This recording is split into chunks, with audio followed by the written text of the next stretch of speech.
So ito nga guys no, yung mga fanatic ni Idol Nora Honor is nasa initan sila, wala silang tent.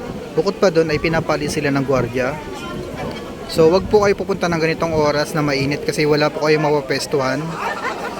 Itong puno na lang yung limliman ng mga fans pero bawal sila dyan.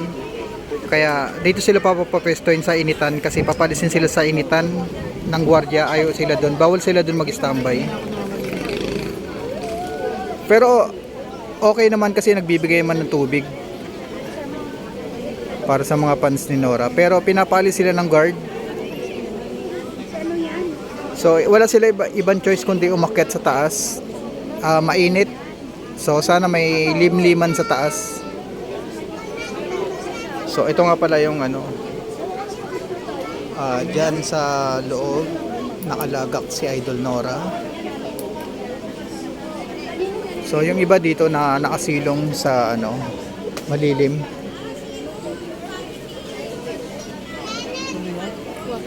So isa to sa mga eksena ng mga fans. Yan, may aeroplano, ang laki.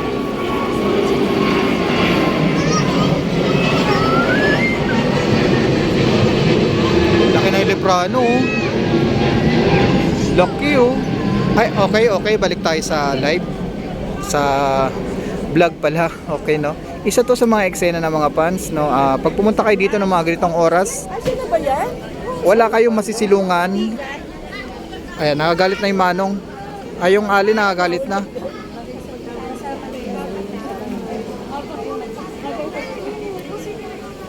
Kasi wala limliman, walang silungan. Ewan ko lang kung alam ng team sa side ni Idol Nora ang kalagayan ng mga fans na nasa initan at pinapali sila ngayon.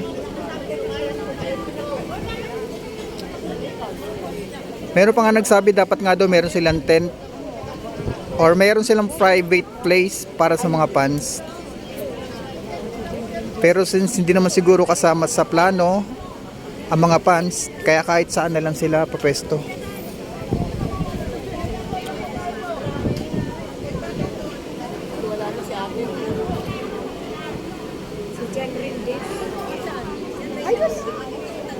So walang ibang choice ang ibang mga fans kundi umakyat sa taas sa mainit at kanya-kanyang silong sa mga puno.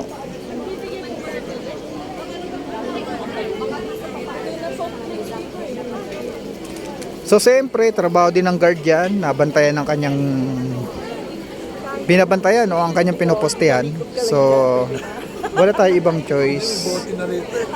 Sumunod lang din tayo dahil ang guard ay nagtatrabaho at sumusunod lang din sa utos sa kanya.